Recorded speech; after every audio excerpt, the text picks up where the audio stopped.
Monsieur Ruffin, pour 4 minutes. On apprenait la semaine dernière, grâce à France Inter, qu'une rencontre s'était déroulée à l'Élysée, une réunion secrète à l'été 2017, réunissant les dirigeants de l'AFEP, l'Association française des entreprises privées, qui est le gratin du CAC 40, et le président Emmanuel Macron, et l'invitant, le poussant, exigeant qu'il accélère le calendrier pour supprimer l'impôt de solidarité sur la fortune. Ce à quoi Emmanuel Macron a aussitôt accordé son blanc-seing et ce fut fait. Il y a eu également la réunion du Dolder, les champions de la Big Pharma, qui s'est tenue à l'Élysée. Et le lendemain, le Premier ministre, à son tour, a adopté un certain nombre de cadeaux en direction de l'industrie pharmaceutique. Il faudrait un registre des lobbies, sans doute à l'Assemblée nationale, mais il faudrait un registre des lobbies et des visiteurs du soir également à l'Élysée. Et dans ce registre des lobbies, nous aimerions savoir combien de fois Vinci a rendu visite au président Macron. Combien de fois?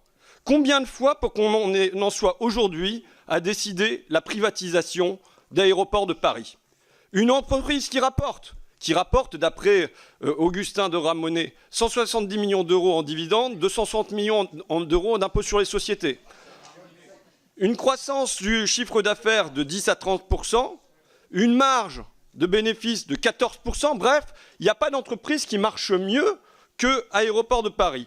Évidemment, cette privatisation paraît incompréhensible à la gauche, mon camarade Dominique Potier l'a dit, c'est pareil chez les communistes, mais également à la droite, et notamment au Sénat. On a eu cette prise de parole, entre autres, du sénateur Roger Carucci, qui dit « tout ça est extrêmement inquiétant ». Autant je comprends une privatisation quand une entreprise publique ne marche pas et ne peut pas marcher tant qu'elle est tenue par les règles publiques, je comprends. Aéroports de Paris est une entreprise publique qui marche bien, qui fait des bénéfices, qui investit, franchement, gardez-la. Et c'est le sens de ce qu'a voté le Sénat. On a même le Conseil d'État qui n'est pas particulièrement contestataire et là qui, en introduction de son avis, mentionne le caractère singulier de la réforme envisagée par le gouvernement.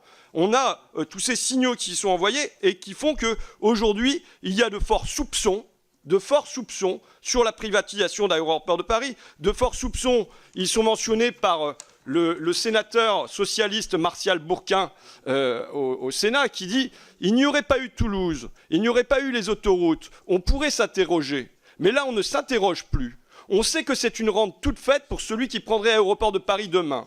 Alors on s'interroge. Est-ce qu'après Nantes, il faut satisfaire Vinci à Paris? On s'interroge. » Dans la foulée, Mediapart mentionne le fait que le rapporteur, notre cher président de la Commission des affaires économiques, Roland Lescure, était membre de la Caisse des dépôts et consignations du Québec, qui est également pressenti pour prendre des parts dans Aéroports de Paris.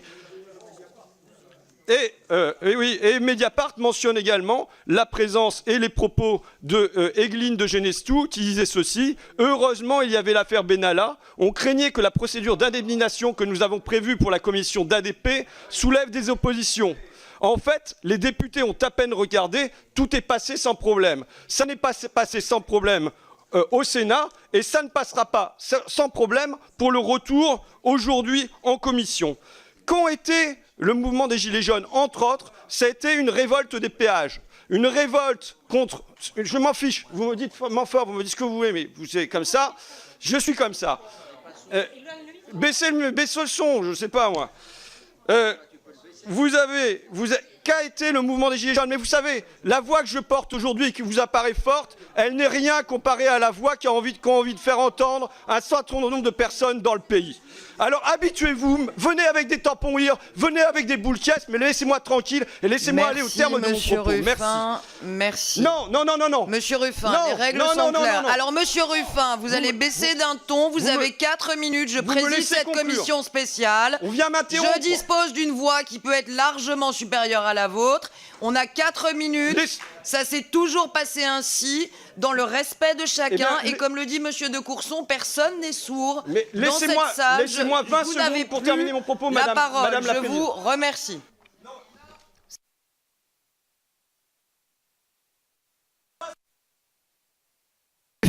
Monsieur Ruffin, On a mené 53 heures de débat en ayant des oppositions majeures sans jamais atteindre ces décibels au mois de septembre.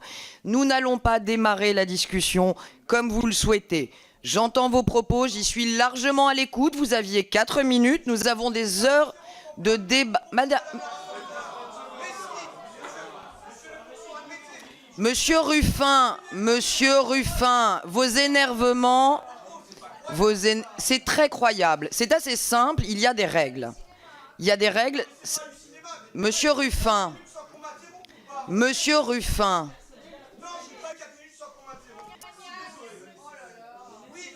Alors, Monsieur Ruffin, on va mettre fin là aux 4 minutes largement dépassées. Est-ce que vous pourriez avoir un minimum de respect? Je sais que ce n'est pas votre core business, mais pour la présidente que je suis, ça fait 4 fois que je vous reprends à l'ordre. Maintenant, je vous demande de vous taire. Les autres sortez, monsieur Ruffin. Tant que c'est l'épaule, ça ira, monsieur Ruffin. Vous aurez largement l'occasion de vous exprimer dans les heures qui viennent. Ne vous inquiétez pas, sincèrement.